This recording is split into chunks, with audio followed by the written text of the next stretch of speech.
what's good with it is everybody's got one of these. And but it's not going to happen, Carl. And the most important thing in your body, apart from the heart, is your brain. So protect that, not the toes. The toes we can get by without the toes. But your head's important, isn't it? There's a lot of stuff in your head. And I know all this just after seeing the Bodyworks thing. I went to see it's a show on where there's a load of like dead bodies and that. And you can see how much stuff's in the body. And there's loads of stuff. There's nothing in there that you don't need. It's all doing stuff. Everything in your body. We've been telling you that for years. But you reckon you don't need the toenails? Yeah, that's on the outside. I'm saying everything that's on the inside of your body, right? You don't need the appendix. No, but doesn't that depend on what lifestyle you have? Well, it's a hangover of when we probably ate a lot more cellulose, and it's. Yeah, well, they might come back. Things are always coming back, aren't they?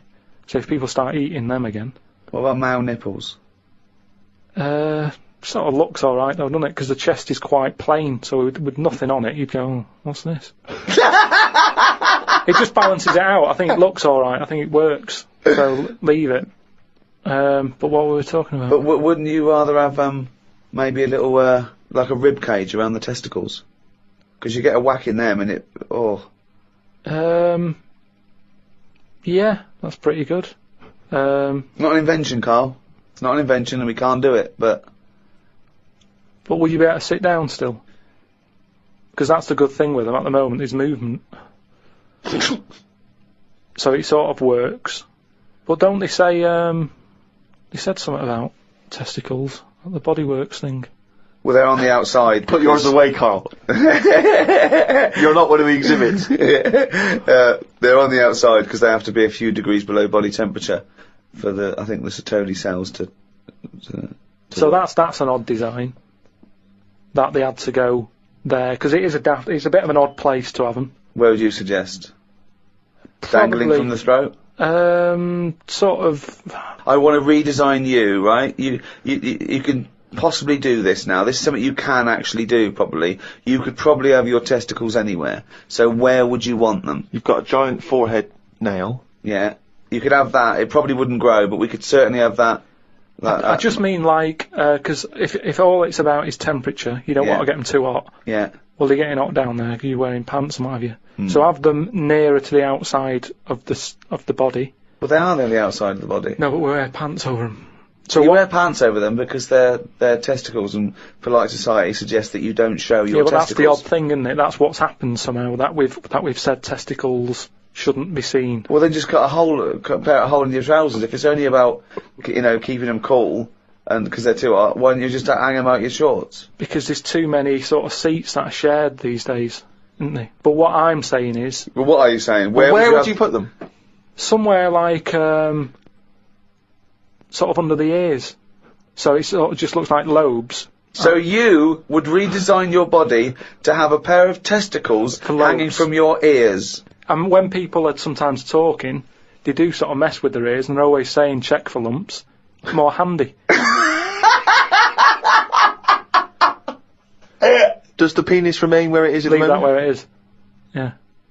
Well, I don't know about you, Rick, but I would love to see, perhaps on the web, it's very easy to put stuff on web pages now, some kind of illustration, could be computer generated, could be drawn by hand, of the new model Carl. Bear in mind, people, that he's got some testicles underneath his ears. And a big thumbnail on his forehead. Big thumbnail on his forehead. Talking to Carl, I want to see Carl's head everywhere. It's the roundness that I like, okay? So, do a viral campaign. Anyone out there with a picture of Carl, just get it everywhere. Because I want, eventually, everyone to, as they walk past him in the street, to shout, "You shaved monkey," or "Look at that bald head," or "Look at fucking coconut face coming this way. You got a head like a fucking orange." Went out the other night with the lads. There's a few of us, young, free and single. Must have looked like the Swingers. Oh, it was pretty. It looked like a boy band had gone out. It looked like, really? It looked like, NSYNC had hit the streets. Right, yeah. We'd dressed up, togged up, out for a few drinks. A friend of mine said, let's go to a club. Right, I haven't been to a nightclub for a long time, actually. I haven't been. Is that because your glasses steam up when you walk in out of the cold? That is a problem in the winter. It's very difficult to make a good impression when as you walk in, your glasses steam up straight away, and you know, you got to take them off and clean them and stuff. And then, you know, you get a bit on your Y fronts, you pull your Y fronts up through the jeans, clean them on that. Or the back of a girl's dress. But, we cruised down to the club. It's one of those big sort of super clubs, London super clubs. Never been in one of those, the Ministry or any of those things, so it was all new. And it's a bit of a queue. I think it's a bit of a chore. But we're queuing up, we're in good spirits, we're looking at it, it sounds pretty funky, we can hear the music coming out. You know, been in the queue for quite a while, 20, 25 minutes. Forget it, 25 minutes. Well, yeah, we were pretty excited by this point. The doorman says, hello lads. I said, yeah, we're coming please. He went, no you're not. Really? What? He said, you're not coming in. And he just immediately lifted the little rope and sent us away from the queue, right? And we were slightly perplexed, we were dumbfounded, we didn't know what to do, it was like, this couldn't be happening, it didn't make sense, we just queued up what was going on. And so, my friend said, well, we got to find out why he's not going to let us in. So he goes back over. I thought you wanted to do. You wanted to tie him up with logic. That'll show a bouncer. Exactly. Yeah, show him how educated you are and how you can win an argument and make him look stupid. You'll be in that club in no time. That's what they appreciate. They love that. Because what they respect is being made to look like a fool. Yeah, exactly. So we went over and, they really look up to intellectuals. Exactly, yeah. So one of our mates goes over and he says, why didn't you let us in? And he went, because you didn't have any girls with you. Now, I'll tell you this, that's kicking you when you're down. Because when you're out on a Saturday night trying to get into a club to meet women, and the reason you're not allowed to go in a club to meet women is because you haven't got any women with you, that's just salt in the wound. It's so humiliating. So, a friend of mine says that there's a VIP entrance over there. And there was like a woman with a clipboard, you know, the guest list. Separate entrance. She said, you know, you've got a little bit of profile, Steve. Why don't we try and use your... You ran home, got your Golden Globe and your Emmy. Yeah, exactly. Well, I always carry, you know, some of my cuttings with me. Yeah. And I felt a bit self-conscious about that. I was thinking, I'm not into this, you know, it's a bit awkward. But he said, look, don't worry, you just stand here. Just stand here, just like you're having a conversation. I'll go over, I'll point him out, I'll go, oh, there's, you know, Steve Merchant over there, at the office or whatever. Oh, God, Steve! So I thought, well, you know, the thing is, we were out, and I was a bit frustrated, and I thought, you know, we may as well try everything. So I stand there, with my friend goes over, and he has a word, and he comes back, and he says, it's fine. She can't let us in the VIP entrance because she's not allowed, but what she can do is walk us to the front of the queue. Right? You can walk to the front of the queue and explain. So I think, okay, fine. Oh, God. So the guy takes me and my mates, right, this girl, she takes us, we walk past everyone else, right, to the front of the queue, right? She goes up to the guy, she says, this is Steve Merchant office. The guy goes, I know he is, we're not letting him in. Oh, God! Oh, God! By now, of course, some people have recognised me, so they're trying to have my photo taken. So there's people inside the line that's being allowed in the club. I've got to lean across the rope to have my photo taken with them, even though I'm not allowed in the club. So they go, oh, alright, this is Steve there, and the photo's taken, right, camera phones and that. They're going into the club where the music, the party's kicking off. I'm outside waiting for the next chump who wants to have his photo taken. I mean, it was mental.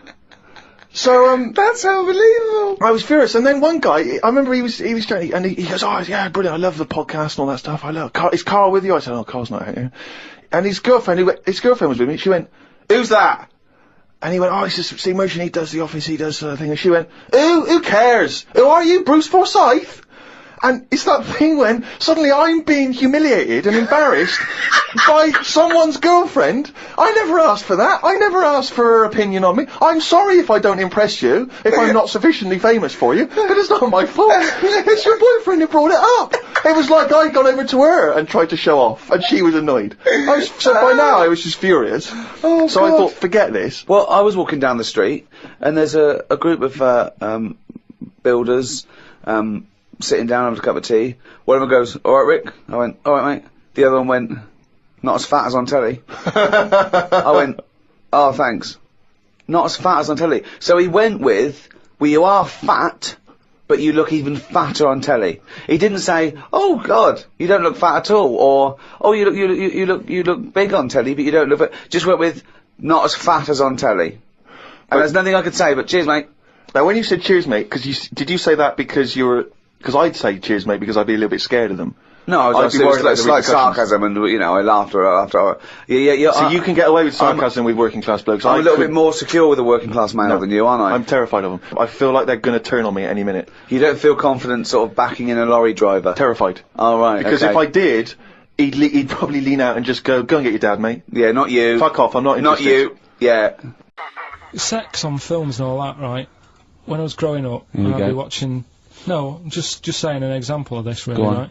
When I was growing up as a kid and I'd be, watching films with my dad, right?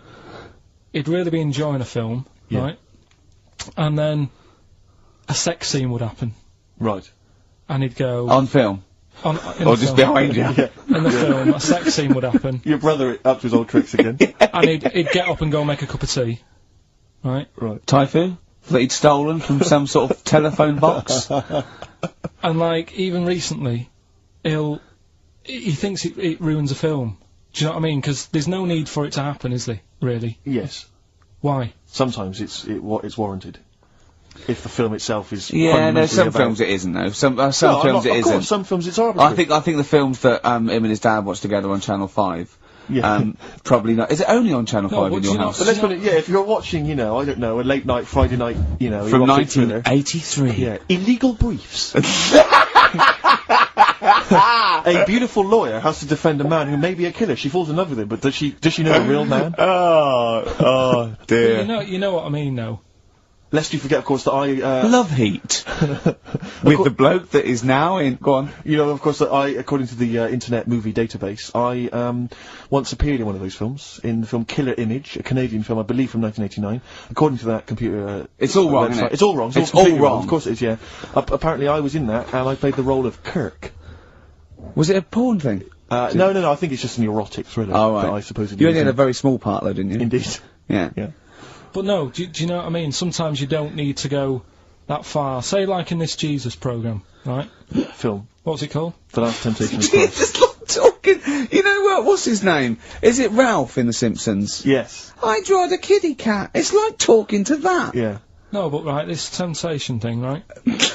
Do you know, often we don't get that many complaints on this show. We don't get very many complaints. And I think that's either because there's no listeners, or B, it's because most people agree with Carl, and that terrifies me. Or they let him off, because it's like, you can plead insanity, you can go mental and kill a few people, but they go, oh, he's a bit backwards. No, but was it because, like, they're saying that he was having it away? Or is it because you saw it? What got the complaints? The complaint was the very suggestion. It was a blasphemous thing, not the fact that you saw an actor's knob. So what about if they just cut it down a bit and you like saw the little stable door closing? It wasn't the baby Jesus having sex. It was the grown man. The stable door shutting.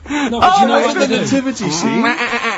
That is brilliant. The wise men saying, I can't believe we brought myrrh, we should have brought condoms. No, yeah. There's 2 for 1 offering, Boots. Yeah, I don't know what we were thinking. With frankincense.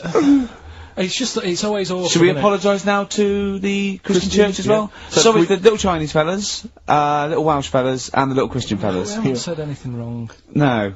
It's like, you see, when I was growing stable door. I love the idea that in Carl's world, he was born in a stable, just thought, well, I love this place. Yeah. I'm just going to stay here the rest of my days. This is good here. Oh, brilliant. But when I was watching telly with my mum and dad, I mean, it still happens now, right? My dad will sort of go, oh, ruined. Good film ruined. Right, if some sex scene happens. But why doesn't he what are we talking about sex scene? Are we talking about a kissing, or are we talking about penetration and then looking at the camera? Going, are you enjoying this, Pilkingtons? What are we talking about? What is sort of extreme levels are we talking about? Right, last time I was down there, right? Yeah. What was it? Meet Joe Black. Meet Joe Black. Meet Joe Black is a terrible film. Yeah. Right. It's a good film. And then, it's going to happen, because, like, the music comes in, Brad Pitt's keeping quiet, a woman's eyeing him up. Sure. So my mum... I love that! My mum's worked it out already, and she's going, anything on the other side, love? She knows. She knows it's, something's, so you could be enjoying a film, and you can be an hour and 10 in, and then some spidey senses of one of them can go, should we turn it over, and the other one goes, yeah, all right. Are you sure it's not them protecting you from scenes of sex. So that what they're thinking is, what if Carl gets the idea to have sex? Yeah. That could lead to procreation. We don't want any more like him. Yeah. We've got to end the line here. You sure it's not the doctor? Keep calling out, going. You are keeping away from exactly. women, aren't you? He must never find out. Are you sure they're not embarrassed because they're watching a sex scene with their son? It happens every time, right? There's two things that my mum does, right? It's that, if there's a sex scene on the telly, she'll go, you know, anything on the other side, love?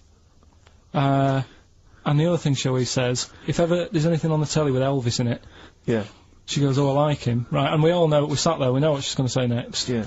So you don't even bother saying why, right? And she goes, he likes fat, ugly people. He what? He liked fat, ugly people. He didn't always go for, like, the good-looking fans in the crowd. What Elvis did? Yeah. Right. That was always the thing, and I'm sorry, no, hold on. I don't know what we're doing now with our lives, Steve. Right, wait a minute, right. So, your mum says two things, right? She either says...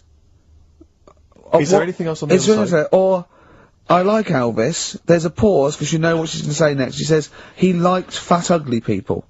How often does this occur? Well, because they've got, like, you know, Sky, there's a lot of those channels on. They're like the music channels. So Elvis always comes on. There's either an Elvis film, there's, like, you know, a classic hit by him on... And she'll go, I like Elvis, he likes fat, ugly people. And what do you mean he liked fat, ugly people? Is she a fat, ugly person? Because he's that special Vegas show, isn't he, where he's dancing about, right? And he's got loads of scarves around his neck. Towels. Yeah.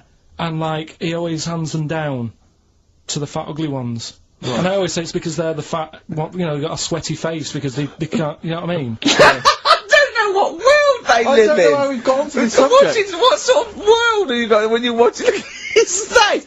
And what do you mean fat, ugly ones? You mean they're in the front, they're sweating a lot because they're a bit chubby? So she thinks, you know, is giving them a towel because but it's like... he's really going, wipe your face, you're putting me off, you fat cow. Stop sweating near me. There's another one.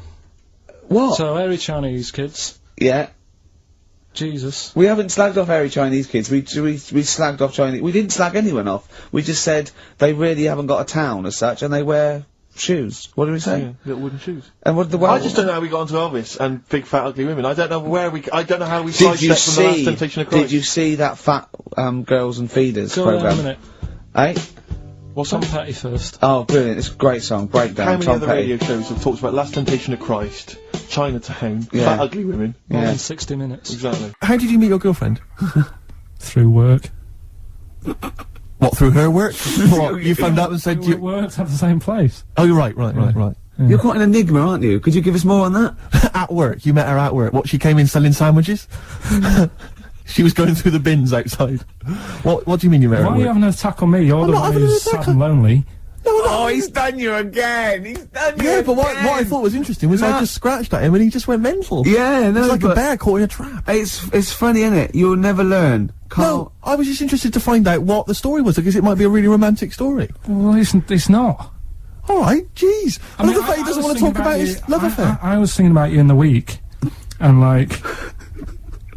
Does it worry you? I mean, you sort of joke about it now, and we're talking about it in the office, you know, like, oh, is Steve really touchy about the way he looks? And, oh, what's this? Where's that come from? He's done it again. He's done you again. I was walking home the other night, and I was thinking about it. And do you worry that when you're old, you will be on your own? You did start it, though, didn't you? Well, Carl, I'm glad you brought this up. because I mean, for me, you know, a lightweight, frothy entertainment show on XFM on a Saturday afternoon is exactly the place where I want to discuss the desperate, lonely future that's inevitably coming my way. Oh, God. Just animal facts. I remembered one in the week. Go on. There was, do you know them two gay American men who have tigers? Well, they're not necessarily gay. They're not. No one actually knows if they are gay or not. They are. All right. Okay, well, yeah. okay. Gilbert and George, is it? No, that's those artists. What are they called? Siegfried and Roy. But Yeah. anyway, Who may or may not be gay. Yeah. And if they are, so what? And if they are, so what? But if they're not, and they no, don't. I just said that so you knew what I was talking about. Sure. Okay, the two gay ones. Those Yeah, are go the on. Two possibly gay tigers. guys. Yeah, let's not worry about libel law anymore. Then, or yeah, if go you on. shave a tiger's head, Whoa. Right, okay. You've got to treat that sentence with a lot more reverence than you did. Think what you're saying. If you shave a tiger's head. not just its head, its whole body. Oh, sorry. Sorry, yeah. So I thought you were getting weird. Go on then. Yeah, if you shave a tiger, yeah, go on. It's still stripy underneath. The Yeah. skin's. Is it like rock? It goes all the way all the way through. through? Yeah. Yeah, that's amazing. Where did you hear that one? I remembered that. Like, I was Was watching that a drunk just shouting it in the street? I shaved a tiger and it's still striping. Get out of here. Yeah. I must make a note of that, thinks Carl. Yeah, that's an interesting fact. Well, you know a polar bear? Polar bear's skin is actually black, and its fur is transparent, not white, and it gives the illusion. So it gets all the radiation possible from the sun, but it's still camouflaged. I didn't understand that, Rick. Sorry, you lost me. If its skin's black, a polar bear's skin is and black, its fur is translucent, and its fur is translucent. So why is it white when we? Well, it's just because the light hits it and the sun reflects on it. Yeah, and it makes it look white. Yeah, if you look at each individual hair, it's actually translucent. So at night it would be black. Well, everything is. Is it? Yeah. Oh, not bright stuff, Rick. You've embarrassed yourself. Play a record. Oh, I know all about animals and stuff. Do you, Rick? And once again, I return you to my question as before. What's your point? What point were you making? I'm just saying an albatross will find if you're hungry, you find food or you change your diet. If you don't eat something else, you die out. Simple. Said before. If you want a pie, but they haven't got any pies, you have a pasty. Alter your diet. And an albatross... Drastically. Yeah, radical. Yeah, exactly. Completely changing my diet. No more pies. What are you eating? Pasty. Brilliant. I'm not going to eat quiche anymore. I'm going to have a tartlet. But you're getting more and more sort of single-minded in your... No, single-celled. Yeah.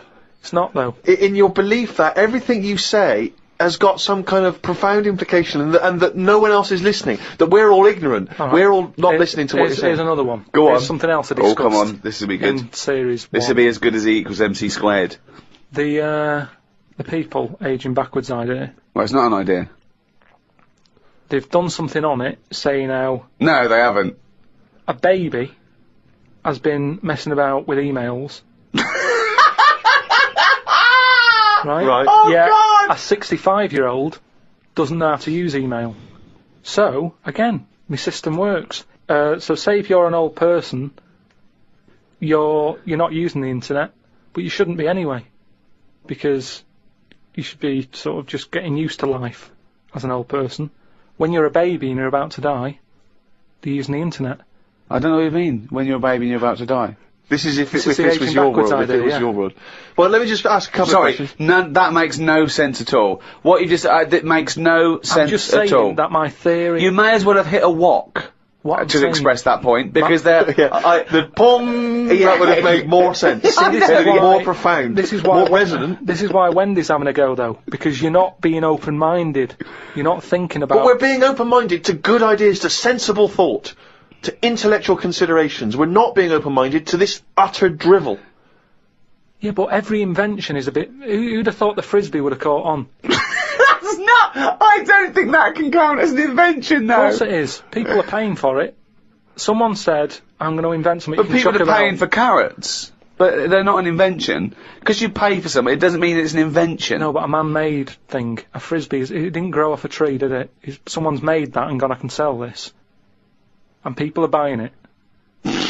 You know, all I'm saying is, things change, don't they? You know, the albatross is dying out. The way, like when I walked into the flat, right, we've had hot weather, haven't we? We've had a lot of flies knocking about. Now, when I was younger, I never saw flies sort of hanging about in gangs. Whereas... I don't know what world this is. Would they have little motorbikes? No, you know, just you'd sort of see one would get in the house, you know, my dad would kill it or whatever, but you'd never see three. You wouldn't be going, oh, which one am I going to get first and everything. They'd come in, they'd exit out of a window or whatever. Whereas I walked in on a bit of activity. There's nothing to eat here. Right? 3 flies in the flat, right? All sort of whizzing around, Right. all together, right? So I just sort of think, oh, you know, let them be. They seem to be happy. You know, they're playing around with each other, right? Sat down, reading the paper, look up, right? It was like one was trying to like have it away with one of the flies, and the other one was having a go as well. It turned out it was a little fly that didn't want any of the action, but 2 were attacking it. How could you possibly gauge that? Just by watching. That's how you learn, innit? You watch. You watch. But no, this is conjecture again. You had no idea what was going on there. No, I did. It's the way they were sort of jumping on it and stuff, and I was like, oh, I'm not happy with this going on, and under my roof sort of thing. My house, my rules. But it's a nightmare because it's small. You can't control it. You don't know which one's which. You might end up sort of pushing out one that's the baddie. What are you talking about? I'm just saying. Why are you getting involved? Just because creatures are changing all the time. What are you talking about? What point are you making? I'm just saying the way that flies used to be happy-go-lucky, on their own. The sun's out, have a fly about. Whereas nowadays, now there was like little attacks going on. But how could you tell which were the two aggressors and which was the victim? How could you distinguish? This was the problem. I mean, all I was looking at was which one they kept attacking, and I was thinking if I can get that one in the bedroom and then get the other two out the window. What are you? Just breaking it up. Because what sort of a person would I be to let that go on? I don't know what he's talking about. He has no feelings for anything. He doesn't care if whole species die out. Why are you getting involved? That's where you're wrong, because I think more than most people. I think there's a lot of people who just go through the motions. Yeah. They do the same thing every day. They can do a job, but that's all they stick to. They don't think about what are them flies doing. Carl, what's that I've known you for, I don't know, 4 years, and all you ever say is things like, why do we have jellyfish? No, I haven't mentioned the jellyfish today. But it's the same old shit. You look at something, you make up your own story, and then your conclusion annoys you, even though it's totally fatuous. Like I say, the man with the frisbee, what happens if he had a mate who said, rubbish that, he wouldn't have done it? I love the fact that you think the frisbee is the pinnacle of invention. Yeah. I think it's amazing. No, it's an example of something that, if he was on some programme where you said, I've invented this, he'd go, get out. They wouldn't give him time of day to say, right, I've made this thing, it's out of plastic, you throw it about. What for? Well, you just chuck it about on the beach. What's the point? It's a bit of fun, isn't it? No, I don't like it. That was an argument with himself. No, but do you know what I mean? It's a popular little thing, and I'm just saying it's easy to put ideas down. But you've never even come up with an idea as good as the frisbee, and that's saying something. I came up with a clippable mat that goes on a cup, and it's a good little thing. I haven't followed it through yet. A what? A clippable mat. What's a clippable mat? What does that involve? Clippable mat that you stick on a cup, so you can put your cup down on a table without having to go, oh, where's that mat? It's clipped to the cup all the time. And you put the cup down wherever you want because it's got a mat on it. I think I've seen that. But why does it have to be clipped to it? Why couldn't it just be built into the cup? Because, So it clips onto, you've got our special cups, it doesn't clip onto every cup. No, but just the same way that every saucer's different. You don't say, oh, I'm sick of this saucer, it doesn't fit a mug. You use the saucer that, I mean, I don't use saucers. Just don't buy that sort of But isn't a saucer what you're talking about? Kind of, yeah, but it's clippable. But why is the clippability so important to you? So you don't have to keep finding the mat when you put the cup down, it's constantly clipped to the cup. But why does it have to be clippable? Because that suggests it's removable. Why not just have something where it's constantly attached? What's to stop you from losing that in much the same way as you lose the coasters? Do we need this? Do we need a clippable coaster? But let's ask him like it's the Dragon's Den. Let's ask him now. What? We've got money to invest on your clippable cup. Now pitch this idea to us. How would you sell this idea to us? You just said, what was your question then? Brilliant. So you're not listening. Let's start again. I am. Okay, imagine you walked in. What is it for? What is it for? Is it a coaster to stop the heat from the cup burning the varnish? Rick, let him explain it. Or is it a saucer to stop spills? Let's have you pitch this idea to us. Just you've never met us before. You were investors. Tell us. Explain this to us. Sell it to us. Right. We're living in a world where furniture is important to people. They spend a lot of money on it, don't they, furniture? Yeah, There's so many furniture shops out there. Yeah. All different types of wood from all over the world. Absolutely, yeah. Right? If something's come from the Amazon, you don't want a coffee stain on it. No, you don't know. Right. But we're living in a world as well where people don't use saucers. When you go out and buy, because people... What do you mean we're living in a world where they don't use saucers? Yeah, there's loads of saucers, yeah. Because I know people who buy cups singly. Right. Because there's only 2 people living in a flat, so you don't buy a big box, because in a big box of like plates and that, you get things like, what's the plate that's above a saucer but below a plate?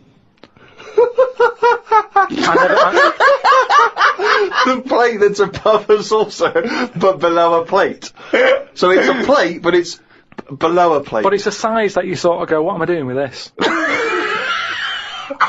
So, what would it be? A side plate? Maybe, A but plate that you'd have alongside your regular dinner plate, right? You put a bread roll on or something in a restaurant. Maybe, Yeah, okay. but you What's don't your need point? What do you No, mean? there's a- this is fascinating to me. Because this is his best attempt now to Okay. try and attract investment. do you know where your mats are at home? I haven't got mats. Don't use them Why not? because it doesn't bother me. I haven't got any highly polished furniture from the Amazon. Right, Steve, have you got any sort of... I've got some coasters and I use the coasters. And do you know where they are when you need one? Well, yes, because they're always at the place where I would normally put down a mug of hot tea, i.e. Yeah. on a table or a coffee table. Right, now, I keep if I had a highly polished table from the Amazon, I'd keep my coasters on it. Yeah, but what I'm saying now is, what happens if you get up with your cup of tea, you're a busy man, right? This is Yeah. what I'm saying, we're living in a world where people are busier than Yeah, ever. go on. Not everybody can sit down and enjoy a cup of tea sat in the same place. Right. You get up and you might move into another room. You haven't got a polished table in there from the Amazon, so it doesn't No, matter. but you might be working on another expensive table Oh, fine, we'll have a coaster there that as has well a then. computer on. My question is this. One, does it fit all mugs? Or do I have to buy a special mug to have this special Well, bit we attached? can work it whatever way you want. We can either look at the standard size mug and say, let's appeal to everyone, or we can get in touch with some mug company, How is it clipped? just like little plastic clips that clip onto it, Yeah. and then you clip it off and you clean it. They're dishwasher proof, by the way. I don't need that But at all. why can't you just make a mug that has something built in the base of the mug to prevent it from making the mark? No, I don't It's need only that. the heat that makes the mark, isn't it, really? I just want to say now, that's a pointless idea, and I'm out. Right, but what about the idea that you've just suggested then, with the mug with the saucer built in? Yeah. What about will we do that together? But that's not your idea, that's my idea. Yeah, but without my idea, you wouldn't have had that. Well, but that's absurd. We're having a conversation, I've come up with an idea, now I've got the money. do you I've want- got the money, do you and want I'm in- going to go off with that idea. Yeah, you haven't painted it anyway, and it's a rubbish idea, and you couldn't. It's not paint. rubbish, because I've just thought as well, that'll be good for putting biscuits on the side as well. Oh God! Okay, no, And let's that not- means we can get rid of that plate that I don't know By what the to do way, with. now this is broadcast, you can never patent this idea because it's out in public domain. Rick, why don't we see if there's anyone out there who's willing to invest in this idea? Are you a mug manufacturer? Are you a mug designer? Are you someone who's got any interest whatsoever in this idea? Do you think it's a saleable idea? And more importantly, would it be not great to have a picture of Carl's face on the mat? Because it's perfectly round. Perfectly round. As well, and you'd scold him every time Yeah. you, So there'd be a certain satisfaction in that. Yeah, well, if Peter Jones is listening, or that Ballantyne fella, or, what's his name? Any of the big investors on that show, or indeed yeah. any investors anywhere, podcast@rickygervais.com. Get in touch. Tell us how we can move forward with this brilliant new idea. Pathetic.